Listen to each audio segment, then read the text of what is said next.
نحمدہ ونصلی علی رسولہ الکریم اما بعد فاعوذ باللہ من الشیطان الرجیم بسم اللہ الرحمن الرحیم رب اشرح لی صدری ویسر لی امری واحلل عقدۃ من لسانی یفقہوا قولی۔ السلام علیکم ورحمۃ اللہ وبرکاتہ۔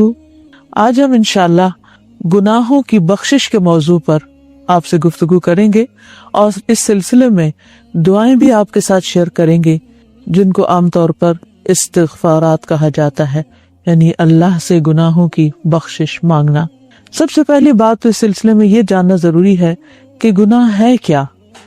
گناہ کی تعریف ایک حدیث سے ہمیں ملتی ہے کہ گناہ وہ ہے جو دل میں کھٹکے۔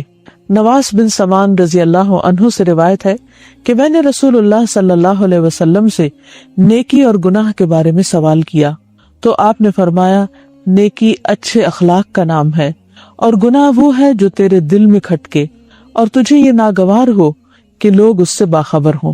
یعنی انسان کے دل میں جس بات پر، جس کام پر چبھن محسوس ہو اور جس چیز کو انسان لوگوں سے چھپانا شروع کر دے، سمجھیے کہ پھر وہ اللہ سبحانہ وتعالیٰ کی نافرمانی کا کام ہے، کیونکہ انسان فطری طور پر اللہ کی فرما برداری کے ساتھ پیدا کیا گیا ہے۔ اس کے اندر اللہ تعالیٰ نے اپنی پہچان بھی رکھی ہے، حیا بھی رکھی ہے اور نیکی کا جذبہ بھی رکھا ہے۔ قرآن مجید میں آتا ہے فَأَلْهَمَهَا فُجُورَهَا وَتَقْوَاهَا کہ انسان کے اندر اس کا فجور اور تقوی ہم نے الہام کر دیا، ڈال دیا۔ یعنی انسان کو فطری طور پر معلوم ہے کہ اچھائی کیا ہے اور برائی کیا ہے۔ پھر شریعت اس کو بتاتی ہے کہ حلال کیا ہے، حرام کیا ہے، جائز کیا ہے، ناجائز کیا ہے۔ ان ساری معلومات کے باوجود اصل مفتی انسان کے اپنے دل کے اندر ہوتا ہے، جو اسے آگاہ کرتا رہتا ہے کہ وہ کیا ٹھیک کر رہا ہے اور کیا نہیں۔ تو گویا گناہ کا معیار دل کی حالت پر ہے، جیسا کہ ایک اور روایت سے بھی ہمیں پتہ چلتا ہے۔ خوشنی رضی اللہ عنہ کہتے ہیں کہ ایک مرتبہ میں نے پوچھا کہ یا رسول اللہ صلی اللہ علیہ وسلم، یہ بتائیے کہ کون سی چیز میرے لیے حلال اور کون سی چیزیں حرام ہیں۔ آپ صلی اللہ علیہ وسلم نے سر اٹھا کر مجھے نیچے سے اوپر تک دیکھا اور فرمایا، نیکی وہ ہوتی ہے جسے کر کے نفس کو سکون اور دل کو اطمینان نصیب ہوتا ہے، اور گناہ وہ ہوتا ہے جس میں نہ نفس کو سکون ہوتا ہے نہ دل کو اطمینان، اگرچہ مفتی فتوے دیتے رہیں، یعنی ساری دنیا میں یہ کہتے رہے کہ تم ٹھیک کر رہے ہو، لیکن اگر انسان کا ضمیر چین میں نہ ہو اور وہ اس کے خلاف جا رہا ہو تو انسان کو ساری دنیا کے باتوں کے مقابلے میں اپنے ضمیر کی آواز پر کان دھرنے چاہیے۔ پھر سوال یہ پیدا ہوتا ہے کہ گناہوں کے بارے میں جاننا کیوں ضروری ہے؟ یعنی گناہ کی تعریف تو ہو گئی، لیکن گناہوں کو جان کر ان سے بچنے کی ضرورت کیا ہے؟ حقیقت یہ ہے کہ کوئی چھوٹا گناہ ہو یا بڑا گناہ ہو، اس کے اثرات انسان کی زندگی پر مرتب ہوتے ہیں۔ اس لیے بہت ضروری ہے کہ انسان گناہوں کے نقصانات کو جانے اور گناہ سے بچنے کے فائدے جانے، تاکہ پھر وہ واقعی گناہ سے یا اللہ تعالیٰ کی نافرمانی کے کاموں سے بچ سکے اور ہمیشہ کی کامیابی حاصل کر سکے۔ گناہ کا سب سے پہلا نقصان یہ ہے کہ انسان کا دل مردہ ہو جاتا ہے۔ قرآن مجید میں آتا ہے کَلَّا بَلْ رَانَ عَلَىٰ قُلُوبِهِمْ مَا كَانُوا يَكْسِبُونَ کہ ہرگز نہیں، بلکہ ان کے دلوں کو ان کے کاموں کی وجہ سے زنگ لگ گیا ہے۔ یعنی جب انسان گناہ پر گناہ کرتا ہے تو حسن بصری کہتے ہیں کہ انسان کا دل اندھا ہو جاتا ہے، پھر اس کے اندر حق و باطل کی تمیز ختم ہو جاتی ہے۔ ایک اور روایت سے پتہ چلتا ہے کہ دل سیاہ ہو جاتا ہے۔ جب انسان ایک گناہ کرتا ہے تو ایک سیاہ دھبا لگتا ہے، اگر انسان توبہ کر لیتا ہے تو وہ دھبا مٹ جاتا ہے، لیکن اگر انسان توبہ نہیں کرتا تو پھر ایک گناہ دوسرے گناہ کو دعوت دیتا ہے اور وہ تیسرے کو دیتا ہے، اور ایک کے بعد ایک دھبا دل پر لگتا چلا جاتا ہے تاکہ پورا دل سیاہ ہو کر رہ جاتا ہے۔ اور جب ایسی کیفیت ہو جاتی ہے کہ جس کو ایک طرف زنگ کہا گیا اور دوسری طرف دلوں کی سیاہی کہا گیا، تو دل کا نور ختم ہو جاتا ہے، دل کی چمک ختم ہو جاتی ہے، جس کے نتیجے میں انسان پھر اللہ سبحانہ تعالیٰ کی معرفت سے محروم ہو جاتا ہے، اللہ کی محبت سے محروم ہو جاتا ہے۔ ایک حدیث سے بھی ہمیں پتہ چلتا ہے کہ گناہ دلوں پر غلبہ پا لیتا ہے، یعنی اسے کنٹرول کر لیتا ہے، اور پھر انسان کے دل کے اندر طرح طرح کی بیماریاں جنم لیتی ہیں۔ جس طرح انسان کے جسم کو بیماریاں لاحق ہوتی ہیں، اسی طرح انسان کے دل کو بھی بہت ساری بیماریاں لاحق ہو جاتی ہیں، جس کے نتیجے میں انسان پھر بدعمالیاں کرتا چلا جاتا ہے اور نیکیوں کا شوق اس سے ختم ہو کر رہ جاتا ہے۔ اسی طرح حدیث سے یہ بھی پتہ چلتا ہے کہ بعض جسمانی بیماریاں بھی انسان کو اس کے گناہوں کے نتیجے میں ملتی ہیں۔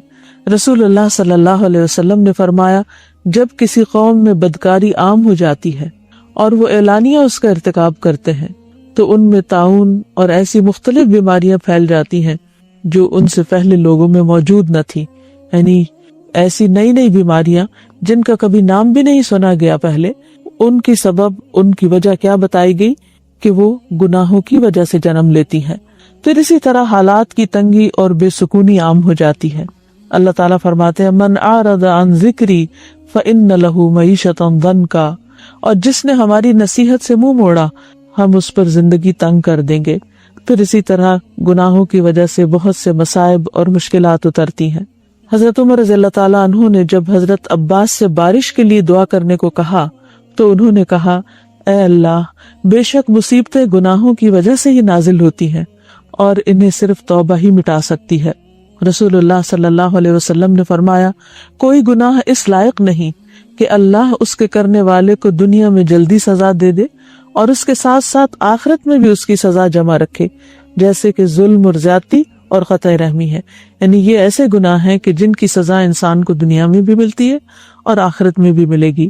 پھر اسی طرح انسان کے لیے بہت سی مشکلات پیدا ہو جاتی ہیں، اس کے کام مشکل ہو جاتے ہیں، دشواریاں اور تنگیاں پیدا ہو جاتی ہیں، کیونکہ انسان جب اللہ تعالیٰ کی نافرمانی کرتا ہے تو اللہ تعالیٰ اس بندے سے ناراض ہوتا ہے اور پھر اس کو امتحان میں ڈالتا ہے تاکہ بندہ دنیا میں ہی توبہ کر کے آخرت کے عذاب سے، سزا سے بچ جائے۔ پھر اسی طرح بعض دنیاوی آفات بھی گناہوں کی وجہ سے اترتی ہیں، جیسے سورۃ الروم میں فرمایا کہ خشکی اور سمندر میں فساد ظاہر ہو گیا اس وجہ سے جو لوگوں کے ہاتھوں کی کمائی تھی، یعنی ان کے اپنے ہی گناہوں کی وجہ سے۔ پھر گناہوں کی وجہ سے انسانی زندگی سے، انسان کے کاموں میں، انسان کے مال میں برکت ختم ہو جاتی ہے۔ اور اس سلسلے میں قرآن مجید میں اللہ تعالیٰ فرماتے ہیں، وَأَن لَوِ اسْتَقَامُوا عَلَى الطَّرِيقَةِ لَأَسْقَيْنَاهُمْ مَاءً غَدَقًا، اور اگر یہ لوگ سیدھے رستے پر قائم رہتے تو ہم انہیں ضرور بہت وافر پانی پلاتے، یعنی ان کے رزق میں برکت ہوتی، خوشحالی عام ہوتی۔ لیکن جب انسان گناہ کرتا ہے، اللہ تعالیٰ کو ناراض کرتا ہے تو یہ نعمتیں چھننے لگتی ہیں۔ اسی طرح بعض روایات سے یہ پتہ چلتا ہے کہ گناہ انسان کی عمر میں بھی کمی کا باعث بنتے ہیں، بعض گناہ اچانک موت کا باعث بھی بن جاتے ہیں۔ رسول اللہ صلی اللہ علیہ وسلم نے فرمایا، عمر میں اضافہ صرف نیکی ہی کرتی ہے، یعنی انسان کی نیکی کی وجہ سے، صلہ رحمی کی وجہ سے، خاص طور پر والدین کے ساتھ حسن سلوک کی وجہ سے انسان کو زیادہ موقع مل جاتا ہے جینے کا اور نیکیاں کرنے کا۔ پھر اسی طرح گناہوں کی وجہ سے بندے اور رب کے درمیان دوری آ جاتی ہے، اور انسان کے دل کے لیے سب سے بڑی وحشت ناک چیز یہی ہے کہ اس میں رب کا ذکر نہ ہو، اس میں سکون نہ ہو، اطمینان نہ ہو۔ پھر اسی طرح یہ ہے کہ انسانوں کے درمیان بھی دوریاں پیدا ہو جاتی ہیں، آپس کی محبتیں ختم ہو جاتی ہیں، گھروں کے اندر بے سکونی پیدا ہو جاتی ہے، اور قوموں کے اندر، قوم کے افراد کے درمیان باہم ایک دوسرے کے ساتھ ناچاکی اور لڑائی جھگڑے پیدا ہو جاتے ہیں۔ پھر اسی طرح گناہ کرتے رہنے سے انسان کے دل کے اندر سے گناہ کی نفرت ختم ہو جاتی، اور جب گناہ کی نفرت نہیں رہتی تو پھر انسان آسانی سے گناہ کرتا چلا جاتا ہے اور اتنا بے حس ہو جاتا ہے کہ گناہ کرنے کے باوجود اس کو احساس نہیں ہوتا کہ اس نے گناہ کیا ہے، اور پھر اسے توبہ کی توفیق بھی نصیب نہیں ہوتی۔ پھر اسی طرح شیطان انسان پر مسلط ہو جاتا ہے، ایسا انسان شیطان کا اعلی کار بن جاتا ہے جو گناہ کرنے کے بعد توبہ نہیں کرتا، اور بعض گناہوں کی وجہ سے انسان لعنت کا مستحق بھی ہو جاتا ہے، یعنی اللہ سبحانہ وتعالیٰ کی رحمت سے دوری ہو جاتی ہے، جیسے نبی صلی اللہ علیہ وسلم نے سود کھانے والے پر اور کھلانے والے پر لعنت بھیجی ہے۔ پھر اسی طرح انسان بعض اوقات بڑے گناہ نہیں بھی کرتا لیکن چھوٹے گناہ معمولی سمجھ کر کرتا چلا جاتا ہے، تو یہ یاد رکھنا چاہیے کہ چھوٹے چھوٹے گناہ مل کر انسان کو ڈبونے کے لیے کافی ہو جاتے ہیں۔ رسول اللہ صلی اللہ علیہ وسلم نے فرمایا، چھوٹے گناہوں سے بھی اپنے آپ کو بچاؤ، کیونکہ بعض اوقات بہت سے چھوٹے گناہ بھی اکٹھے ہو کر انسان کو ہلاک کر دیتے ہیں۔ پھر رسول اللہ صلی اللہ علیہ وسلم نے اس کی مثال اس قوم سے دی جنہوں نے کسی جنگل میں پڑاؤ ڈالا، کھانے کا وقت آیا تو ایک آدمی جا کر ایک لکڑی لے آیا، دوسرا جا کر دوسری لکڑی لے آیا، یہاں تک کہ بہت سی لکڑیاں جمع ہو گئیں اور انہوں نے آگ جلا کر جو اس میں ڈالا پکا لیا، یعنی ایک ایک تنکا مل کر اتنی آگ بن گئی کہ پورا کھانا تیار ہو گیا۔ تو اسی طرح چھوٹے گناہوں کی کثرت انسان کو جلانے کے لیے کافی ہے، یعنی چھوٹے گناہوں کی کثرت انسان کے لیے بڑی مصیبت کا پیش خیمہ بن سکتی ہے۔ پھر اسی طرح قرآن مجید سے یہ بات بھی پتہ چلتی ہے کہ جب مختلف اقوام کلم کلا گناہ کرنے لگتی ہیں تو عمومی طور پر ان پر عذاب آ جاتا ہے۔ اللہ تعالیٰ فرماتے ہیں وَاتَّقُوا فِتْنَةً لَا تُصِيبَنَّ الَّذِينَ ظَلَمُوا مِنْكُمْ خَاصَّةً وَاعْلَمُوا أَنَّ اللَّهَ شَدِيدُ الْعِقَابِ، اور اس مصیبت سے بچ جاؤ جو صرف انہی لوگوں کے لیے مخصوص نہ ہوگی جنہوں نے تم میں سے ظلم کیا، اور جان لو اللہ سخت سزا دینے والا ہے۔ یعنی اس عذاب سے بچ کے رہو، اللہ تعالیٰ سے توبہ کرتے رہو، کہیں ایسا نہ ہو کہ دوسروں کے گناہوں کی وجہ سے تم پر بھی عذاب آ جائے، کیونکہ جب کسی قوم میں گناہ ہوتے ہیں اور ان گناہوں کو روکنے کی کوئی کوشش نہیں کی جاتی تو پھر عمومی طور پر ایسی تکلیفیں آتی ہیں جو سب کو اپنی لپیٹ میں لے لیتی ہیں، حتیٰ کہ باقی مخلوقات پر بھی اس کا اثر پڑتا ہے۔ یعنی صرف انسان ہی نہیں، جانوروں تک کو تباہ و برباد کر دیتی ہیں ایسی مصیبتیں۔ رسول اللہ صلی اللہ علیہ وسلم نے فرمایا فاجر بندے کے مرنے پر اللہ کے بندے، شہر، درخت اور چوپائے سب آرام پا جاتے ہیں۔ پھر اسی طرح یہ ہے کہ قیامت کے دن انسان پر گناہوں کا بوجھ ہوگا جو اس کے لیے شرمندگی کا باعث ہوگا۔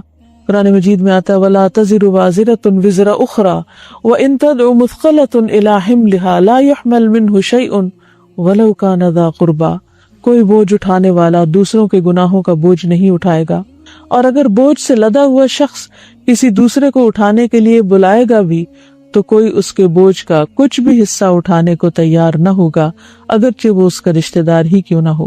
اسی طرح قیامت کے دن گناہوں کے مطابق انسان کا جسم پسینے میں ڈوبا ہوا ہوگا، کوئی ٹخنوں تک، کوئی گھٹنوں تک، کوئی اس سے اوپر تک۔ پھر اسی طرح بعض گناہ ایسے ہوتے ہیں کہ جو نیکیوں کو کھا جاتے ہیں، نیکیوں کو ضائع کرنے کا سبب بن جاتے ہیں، جیسے غیبت، چغلی، طعنہ زنی وغیرہ وغیرہ۔ تو اس لیے بہت ضروری ہے کہ انسان اپنے گناہوں سے توبہ کر لے اور استغفار کرے، اور دنیا سے رخصت ہونے سے پہلے اپنی بخشش کروا لے، کیونکہ بخشش کا دروازہ موت تک کھلا رہتا ہے، لیکن مرنے کے بعد انسان قبر کے سارے عرصے میں اگر سارا وقت بھی استغفار کرتا رہے تو اس کو اس سے کچھ فائدہ نہیں۔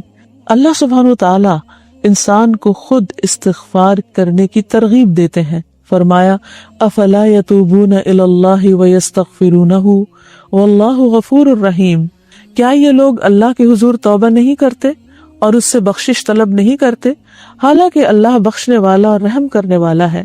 اسی طرح تمام لوگوں کو اللہ تعالیٰ نے استغفار کا حکم دیا، وَأَنِ اسْتَغْفِرُوا رَبَّكُمْ ثُمَّ تُوبُوا إِلَيْهِ، اور یہ کہ اپنے پروردگار سے معافی مانگو اور اس کے حضور توبہ کرو۔ ایمان والوں کی صفت یہ ہے کہ وہ خاص طور پر سحری کے وقت توبہ کرتے ہیں، استغفار کرتے ہیں، وَالْمُسْتَغْفِرِينَ بِالْأَسْحَارِ۔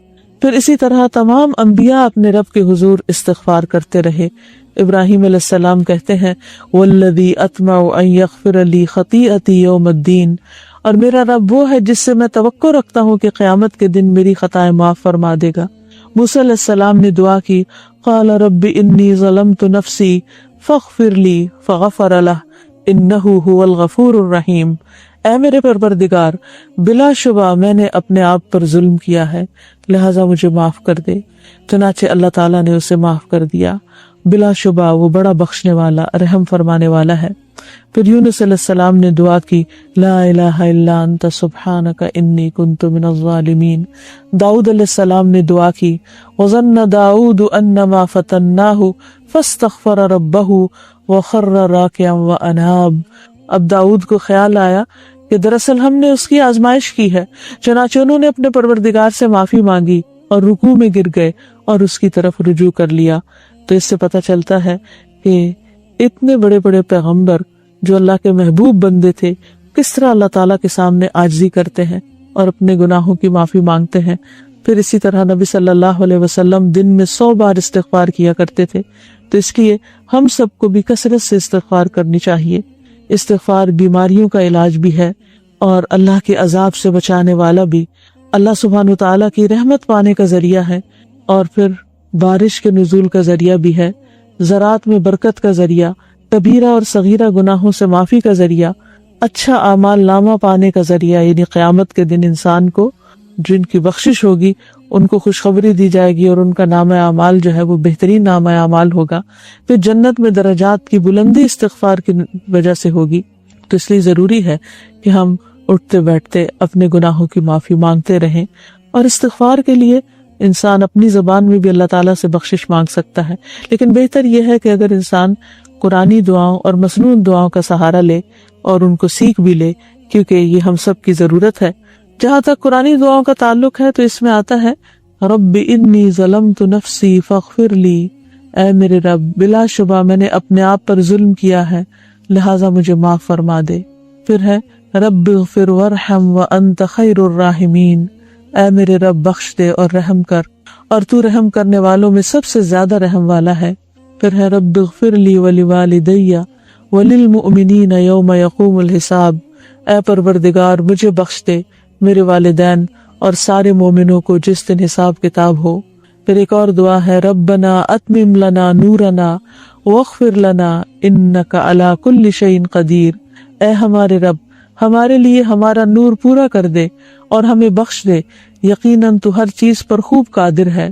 پھر ہے ربنا اغفر لنا ذنوبنا واسرافنا فی امرنا وثبت اقدامنا وانصرنا علی القوم الکافرین، اے ہمارے رب ہمارے گناہ بھی معاف فرما دے، اور ہمارے کام میں اگر زیادتی ہو گئی ہو تو اسے بھی معاف فرما دے، اور ہمیں ثابت قدم رکھ اور کافروں کے مقابلے میں ہماری مدد فرما۔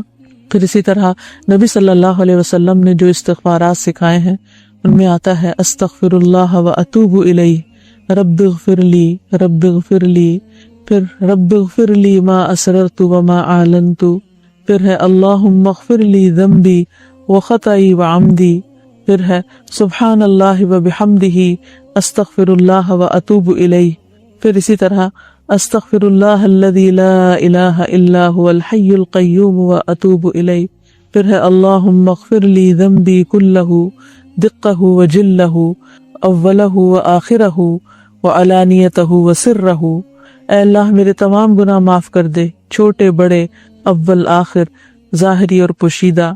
پھر اسی طرح اللہم انی ظلمت نفسی ظلما کثیرا ولا یغفر الذنوب الا انت فاغفر لی مغفرۃ من عندک وارحمنی انک انت الغفور الرحیم، اے اللہ میں نے اپنی جان پر گناہ کر کے بہت ظلم کیے، اور تیرے علاوہ کوئی بھی گناہوں کو معاف نہیں کر سکتا، اس لیے اپنے پاس سے میرے گناہوں کو معاف فرما اور مجھ پر رحم فرما، بے شک تو بڑا بخشنے والا نہایت مہربان ہے۔ پھر اسی طرح سید الاستغفار ہے اللہم انت ربی لا الہ الا انت خلقتنی وانا عبدک وانا علی عہدک ووعدک ما استطعت اعوذ بک من شر ما صنعت ابوء لک بنعمتک علی وابوء لک بذنبی فاغفر لی فانہ لا یغفر الذنوب الا انت، اے اللہ تو ہی میرا رب ہے، تیرے سوا کوئی معبود نہیں، تو نے مجھے پیدا کیا، میں تیرا بندہ ہوں، اور جہاں تک میری استطاعت ہے تیرے عہد و پیمان پر قائم ہوں، میں تجھ سے اپنے کاموں کے شر سے پناہ مانگتا ہوں اور اپنے اوپر تیرے احسانوں کا اقرار کرتا ہوں، اور میں تیرے لیے اپنے گناہوں کا بھی اعتراف کرتا ہوں، بس تو مجھے بخش دے کیونکہ تیرے علاوہ کوئی گناہوں کو بخشنے والا نہیں۔ پھر فرمایا کہ جو کوئی صبح ان کلمات پر یقین رکھتے ہوئے ان کو کہے گا تو اگر اسی دن شام سے پہلے اسے موت آ جائے تو وہ جنت والوں میں سے ہوگا، اور جو ان کو رات کو کہے گا اور وہ ان پر یقین رکھتا ہوگا تو اگر وہ صبح سے پہلے فوت ہو گیا تو وہ اہل جنت میں سے ہوگا۔ ایک شخص نے رسول اللہ صلی اللہ علیہ وسلم کی خدمت میں حاضر ہو کر عرض کیا، یا رسول اللہ صلی اللہ علیہ وسلم، مجھ سے ایک بہت بڑا گناہ سرزد ہو گیا، کبیرہ گناہ، اب میں کیا کروں؟ کیا میرے لیے توبہ کی کوئی گنجائش ہے؟ میری معافی ہو سکتی؟ تو رسول اللہ صلی اللہ علیہ وسلم نے اس سے پوچھا، کیا تمہارے والدین زندہ ہیں، ماں باپ ہیں؟ اب یہ کس چیز کا علاج بتا رہے ہیں؟ گناہ کا علاج۔ اس نے کہا نہیں۔ آپ نے پوچھا تمہاری خالہ زندہ ہے؟ اس نے کہا ہاں۔ تو آپ نے فرمایا جاؤ اور اس کے ساتھ حسن سلوک کریں۔ کس طرح رشتوں کو اکٹھا کیا، کس طرح رشتوں کو جوڑا، یعنی گناہ ایک شخص سے ہوا ہے اور اس کو علاج کیا بتا رہے تھے؟ جاؤ رشتہ داروں کے ساتھ اچھا سلوک کرو، کیونکہ ماں کے ساتھ ساتھ خالائیں بھی بڑا احسان کرتی ہیں. عام طور پر ایسا ہوتا ہے نا کہ جب بچے چھوٹے ہوتے ہیں تو عورتیں اپنی بہن بھائیوں کو ساتھ میں لا لیتی ہیں ان کی پرورش میں اور ان کے خیال رکھنے میں. یا کہیں حج کرنے جا رہے ہیں تو بہن کے پاس بچے چھوڑ کے اور کئی چیزوں میں وہ تعاون کر رہے ہوتے ہیں. تو خالہ کے ساتھ اچھا کرو تو تمہارے گناہ معاف ہو گئے. کیا خوبصورت تعلیم ہے. فائدہ ہم انسان کو پہنچا رہے ہیں اور پلٹ کے وہ فائدہ ہم پہ آ رہا ہے، ہمارا گناہ معاف ہو رہا ہے. لیکن عام طور پر ہم نے بہت دفعہ رشتہ داروں کے ساتھ ہی ناراضیاں پالی ہوئی ہوتی اور قریبی رشتوں کے ساتھ چھوٹی چھوٹی باتوں پہ ان کو اتنا دل میں رکھ لیتے ہیں، ناراض رہتے ہیں اور پھر ان کے ساتھ حسن سلوک نہیں کرتے. تو صرف تھوڑا سا دل کو منانے کی ضرورت ہوتی، دل بڑا کرنے کی ضرورت ہوتی ہے. بس یہ ہوتا ہے نا، انا کا مسئلہ ہوتا ہے نا آڑی آتی ہے. نہیں، انسان کہہ کہ نہیں میں نے تو راضی کرنا ہی ہے اور اٹھ کے جا کے سلام کر دے، فون کر دے، خط لکھ دے، معافی مانگ لے، کچھ تحفہ تحائف بھیج دے، مسئلہ حل ہو جائے گا. بس اتنی سی بات ہے. اور آپ ارادہ کریں گے نیک نیت ہے اس میں، دوسرا بھی آگے بڑھ جائے گا اور آپ کے دل کا بوجھ ہٹ جائے گا. بعض اوقات گھر میں ہی ایسا مسئلہ ہو جاتا ہے، گھر میں ساس ہے، نندے ہیں، ان کے ساتھ کوئی کچھ نہ کچھ لگا رہتا ہے، تعلقات اچھے نہیں ہوتے، موڈ آف رہتے ہیں، اس نے ادھر وہ بنایا اس نے ادھر بنایا. اگر 2 سنتوں پر عمل کر لیں تو یہ مسئلے حل ہو سکتے ہیں. بڑی آسان سنت ہے، سلام اور اسمائل. صبح سویرے جب اٹھے، چاہے رات کو ناراض ہو کے سوئے ہیں، صبح سویرے اٹھے سلام کریں، السلام علیکم ورحمۃ اللہ، جیسے کوئی بات ہی نہ ہوئی، اور مسکرا کے دیکھیں، ناراضگی دور ہو جائے گی. بلکہ آئندہ ہنس کر ہے، مسکرا کر ہے، کسی کی بڑی بات سن کے بھی آگے سے اسمائل کرتے رہے تو انشاءاللہ مشکل آسان ہو گئے. ہوتا یہ کہ جب ہم مقابلے میں آ جاتے ہیں، ایک نے اچھا نہیں کیا ہم بھی جواب میں اچھا نہیں کرتے. ہم ایسے پہ ایسا ہم سمجھتے ہیں کہ کسی کے ظلم کا جواب ظلم سے دیں گے تو تبھی ہمارا مسئلہ حل ہوگا. تو ان الحسنات یذہبن السیئات، اچھائیاں برائیوں کو دور کرتی ہیں. پھر اسی طرح یہ ہے بیماری میں اللہ کی تعریف کرنا، تکلیف کے وقت اللہ کو یاد کرنا اور الحمدللہ کہنا، اس سے بھی گناہ معاف ہوتے ہیں، اس سے بھی اللہ تعالیٰ کی رضامندی حاصل ہوتی ہے. یہ بھی انسان کے درجات میں اضافے کا سبب بنتا ہے. کیا کرنا بیماری میں؟ کیا کرنا؟ اللہ کی تعریف کرنا. نبی صلی اللہ علیہ وسلم نے فرمایا، اللہ عز و جل فرماتا ہے، اس کو حدیث قدسی کہتے ہیں، جب میں اپنے بندوں میں سے کسی مومن بندے کو آزماتا ہوں، ہر انسان پر چاہے کوئی اچھا یا برا آزمائش ضرور آتی ہے، اور وہ اس آزمائش پر بھی میری تعریف کرتا ہے، الحمدللہ کہتا ہے. یعنی جب غم آتا ہے دل پہ تو کہتا ہے الحمدللہ، اللہ میں تجھ سے راضی، یہ تیری تقدیر کا فیصلہ تھا، میں تجھ سے راضی. کوئی غم تکلیف پریشانی آ نہیں سکتی جب تک تیرا اذن نہ ہو. اس میں بھی کوئی حکمت ہے، اس کے ذریعے بھی تو مجھے کچھ سکھانا چاہتا ہے تو میں اس پہ راضی. اس وقت کی بندہ شکر گزار ہوتا ہے. فرمایا تو جب وہ اپنے بستر سے اٹھتا ہے، یعنی بیمار بندہ، وہ اپنے گناہوں سے اس دن کی طرح پاک صاف ہوتا ہے جس دن اس کی ماں نے اسے جنم دیا. کوئی ہڈی ٹوٹ گئی، کوئی بخار آ گیا، کوئی خدا نخواستہ کسی کو کوئی بڑی بیماری لگ گئی، کوئی کینسر ہو گیا، کوئی اسپتال میں داخل ہو گیا، کوئی ہارٹ کی بیماری میں تکلیف میں، کوئی جل گیا، کوئی کسی طرح. آپ دیکھیں اسپتال بھرے ہوئے. آپ یہ بھی کر سکتے ہیں، جس کی عادت کے لیے جائیں اس کو بھی یہ سمجھا سکتے ہیں، اس کو بھی بتا سکتے ہیں کہ تم الحمدللہ کہو، اللہ سے راضی رہو، اللہ سے ناراض نہیں ہو. کیونکہ ہوتا یہ ہے کہ جب کوئی بیماری آتی ہے نا تو شیطان سب سے زیادہ اس وقت انسان کو بس اسے ڈال کے پریشان کرتا ہے. حضرت ایوب علیہ السلام جن کو اسکن ڈیزیز ہو گئی تھی اور کئی سال رہی تھی، اللہ کا شکر ادا کر کر رہے، لیکن ان کو بھی شیطان نے بہت پریشان کیا تھا. تو انہوں نے کیا کہا تھا، انی مسنی الشیطان بنصب وعذاب، کہ شیطان نے مجھے یعنی تھکاوٹ اور عذاب میں مبتلا کر رکھا ہے، یعنی اس نے مجھے وسوسوں کا شکار کر رکھا، پریشان کر رکھا ہے. تو اس لیے کسی بھی تکلیف میں، کوئی جل گیا، کوئی کھانا پکاتے ہوئے ہاتھ جل گیا ہے، کوئی بھاپ لگ گئی ہے، کوئی چیز ٹوٹ گئی، کوئی کانچ لگ گیا، کوئی چھری کا کٹ لگ گیا، کچھ بھی ہو گیا، تو اسے کہا اللہ میں تجھ سے راضی، میں تجھ سے راضی. یہ نہیں کہنا کہ مجھ پہ ہی آنا تھا، میرے پہ کیوں مصیبت ہے، کلاں تو اچھا بنا. نہیں، ایسی باتیں نہیں کر. مومن اللہ سے شکایتیں نہیں کرتا، مومن اللہ کی رضا پہ راضی رہتا ہے. پھر اسی طرح کچھ اور کام جو کرنے کے، ان میں تسبیح کرنا، خصوصاً نماز کے بعد. نماز کے بعد ہم فوراً مصلی سے اٹھنے کی کرتے ہیں، نماز کے بعد تسبیح کرنی چاہیے. ابو ہریرہ رضی اللہ عنہ سے روایت ہے کہ رسول اللہ صلی اللہ علیہ وسلم نے فرمایا، جس آدمی نے ہر نماز کے بعد 33 بار سبحان اللہ، 33 بار الحمدللہ اور 33 بار اللہ اکبر کہا تو یہ 99 کلمات ہو گئے. اور 100 کا عدد پورا کرنے کے لیے لا الہ الا اللہ وحدہ لا شریک لہ لہ الملک ولہ الحمد وہو علی کل شیء قدیر، یہ کہہ لیا تو اس کے سارے گناہ معاف کر دیے جائیں گے، چاہے وہ سمندر کی جھاگ کے برابر کیوں نہ ہو۔ کتنی بڑی بشارت! 1 سے 1.25 منٹ لگتا ہے 33 بار سبحان اللہ اور 33 بار الحمدللہ اور 33 بار اللہ اکبر کہنے میں۔ ہمیں تو اتنی جلدی ہوتی ہے کہ بس ادھر سے سلام پھیرتے ادھر سے فوراً اٹھ جاتے ہیں، دوپٹہ اتار کے پھینکا اور پھر گھر کے کاموں میں لگ گئے۔ 1 منٹ اور دے دیں گناہوں کی بخشش کے لیے، 1 منٹ اور، آپ کے غم دور ہو جائیں گے۔ قرآن مجید میں نبی صلی اللہ علیہ وسلم کو خطاب کر کے اللہ تعالیٰ فرماتا ہے وَلَقَدْ نَعْلَمُ أَنَّكَ يَضِيقُ صَدْرُكَ بِمَا يَقُولُونَ، ہمیں پتہ ہے کہ لوگوں کی باتوں سے، یہ جو باتیں کرتے ہیں آپ پر، اس سے آپ کا سینہ تنگ ہوتا ہے، تو پھر کیا کریں؟ فَسَبِّحْ بِحَمْدِ رَبِّكَ وَكُن مِّنَ السَّاجِدِينَ، اپنے رب کی حمد کے ساتھ اس کی تسبیح کیجیے اور سجدہ کرنے والوں میں شامل ہو جائیے۔ وَاعْبُدْ رَبَّكَ حَتَّىٰ يَأْتِيَكَ الْيَقِينُ، اور اپنے رب کی عبادت کیجیے یہاں تک کہ آپ کے پاس یقین یعنی موت آ جائے۔ کسی کو کوئی غم، کوئی پریشانی، کوئی دل کی تنگی، کوئی بھی چیز ایسی لاحق ہے تو کیا کرے؟ تسبیح کرے۔ آپ کا غم، آپ کا دکھ، آپ کی پریشانی دور ہو جائے گی۔ کسی کے پاس جانے کی ضرورت نہیں، کیونکہ ہم کبھی اس کے پاس جاتے ہیں، کبھی اس کو کہتے ہیں دعا کرو، کبھی اس کو کہتے ہیں۔ آپ اچھے کام شروع کرتے ہیں، فرشتے آپ کے لیے دعائیں کرنے لگیں گے۔ حدیث میں آتا ہے جو انسان لوگوں کو خیر کی بات سکھاتا ہے اس کے لیے ساری مخلوق دعائیں کرنے لگتی۔ کتنی مخلوق ہے اللہ کی، آسمانوں میں، زمین میں، سمندروں میں، مچھلیاں، پرندے، حشرات، کیڑے مکوڑے، چیونٹیاں، حتیٰ کہ چیونٹیاں بلوں میں دعائیں کرتی، وہ سب آپ کے لیے دعائیں کرتے ہیں۔ آپ کسی کے لیے خیر کا ارادہ کریں، ہر روز کسی کو کوئی نہ کوئی خیر کی بات بتائیں، کسی کے ساتھ ذکر کریں۔ ضروری نہیں ہوتا کوئی آپ سے چھوٹا ہو، آپ اپنے سے بڑے کے ساتھ بھی خیر کی بات شیئر کر سکتے ہو۔ کوئی اچھی چیز آپ نے پڑھی ہو، کوئی اچھی بات آپ خود کرتے ہو، آپ دوسروں کو بھی بتا سکتے ہیں۔ جب آپ دوسروں کی بھلائی کریں گے تو انشاءاللہ آپ کے غم دور ہو جائیں گے، کہ اس لیے اللہ کے ذکر کے ساتھ ساتھ دوسروں کی بھلائی۔ پھر اسی طرح دن میں 100 بار سبحان اللہ و بحمدہ پڑھنا۔ آپ نے فرمایا جو شخص دن میں 100 بار یہ پڑھے سبحان اللہ و بحمدہ تو اس کے گناہ معاف کر دیے جاتے ہیں، بلکہ سمندر کی جھاگ کے برابر ہی کیوں نہ ہو۔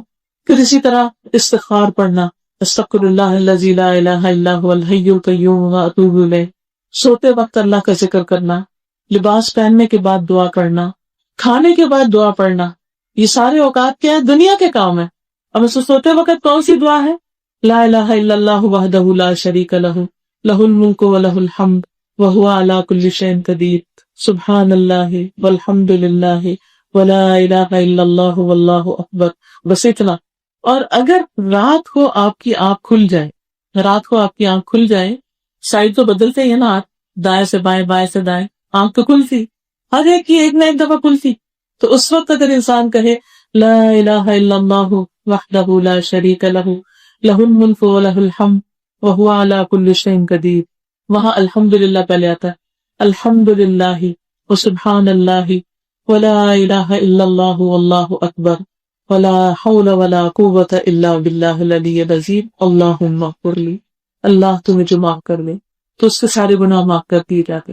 ہر روز رات کو یہ دعا پڑھنا نہ بھولیں، کہ دن کے گناہ رات کو معاف ہو جائیں گے انشاءاللہ۔ اسی طرح کھانے کے بعد دعا پڑھی تو یہ وقت بھی بخشش کا وقت بن جائے گا۔ کتنی اللہ کی رحمت ہے کہ اس نے ہمیں یہ نہیں کہا کہ سارے کام چھوڑ کے ایک طرف بیٹھو اور پھر استغفار کرو تو تمہاری بخشش ہوگی۔ اس کے علاوہ بھی رسول اللہ صلی اللہ علیہ وسلم نے فرمایا جو کھانا کھا کر یوں کہے الحمدللہ الذی اطعمنی ھذا ورزقنیہ من غیر حول منی ولا قوۃ، اس اللہ کا شکر جس نے مجھے یہ کھانا کھلایا اور مجھے رزق عطا کیا جس میں میری کوئی قوت اور طاقت شامل نہیں تھی، تو اس کے پچھلے گناہ معاف کر دیے جائیں۔ یعنی آپ دسترخوان سے اٹھیں گے اور آپ کے گناہ معاف کر دیے جائیں گے۔ اگر یہ دعا پہلی دفعہ آپ نے سنی ہے تو آپ لکھ کے بھی لگا سکتے ہیں، کہیں کھانے کی میز پر کوئی لکھ کے اس طرح کا بنا کے، یعنی جیسے ٹیشو کا ڈبہ تو رکھا ہی ہوتا ہے تو اس کے اوپر لگا کے اسٹیکر رکھ سکتے ہیں تاکہ کھاتے ہوئے آپ کو یاد آ جائے۔ پھر اسی طرح اذان کا جواب دینا، دن میں 5 دفعہ اذان ہوتی لیکن ہم باتوں سے ہمیں فرصت نہیں ہوتی، تو جو شخص اذان سن کے جواب دیتا ہے، اللہ اکبر کا جواب کیا ہے بتائیں نا، اشہد ان لا الہ الا اللہ کا، اشہد ان محمد الرسول اللہ کا، حی علی الصلاۃ کا، حی علی الفلاح کا، اللہ اکبر اللہ اکبر، لا الہ الا اللہ، سب کو آتا ہے، لیکن اگر ہم عمل کرنے تو کتنا اچھا ہے۔ نبی صلی اللہ علیہ وسلم نے فرمایا جس نے مؤذن کی اذان سن کر یہ کہا اشہد ان لا الہ الا اللہ وحدہ لا شریک لہ وان محمدا عبدہ ورسولہ رضیت باللہ ربا وبالاسلام دینا وبمحمد نبیا، تو اس سے گناہ بخش دیے جاتے ہیں۔ ایک اور بڑی اہم بات یہ ہے کہ جب انسان اس طرح دعا کرتا ہے، اذان کے بعد دعائیں کرتا ہے، دعائیں قبول ہوتی ہیں۔ سوچیے آپ کی زندگی میں کوئی مسئلہ ہے کوئی پریشانی ہے، کوئی چیز جو آپ چاہتے ہو کہ وہ آپ کو مل جائے، ہے کوئی جنت کا طلبگار اور خواہش مند اور اس کو فکر رہتی ہے کہ پتہ نہیں میں جنت میں جاؤں گا کہ نہیں، وہ بھی یہ وظیفہ شروع کرتے توجہ سے اذان سنے اور اس کے بعد اپنے لیے جنت کی دعا کرے، اللہ مجھے جنت دے۔ آج تو ہمیں شاید وہ جنت دور لگتی ہے نا، تو اتنی شاید اس کی اہمیت نہیں لگتی، لیکن جس وقت آخرت ہوگی پھر اس وقت دنیا کا کوئی گھر کوئی کام یاد نہیں آئے گا۔ ابھی تو ہمارا ذہن ہر وقت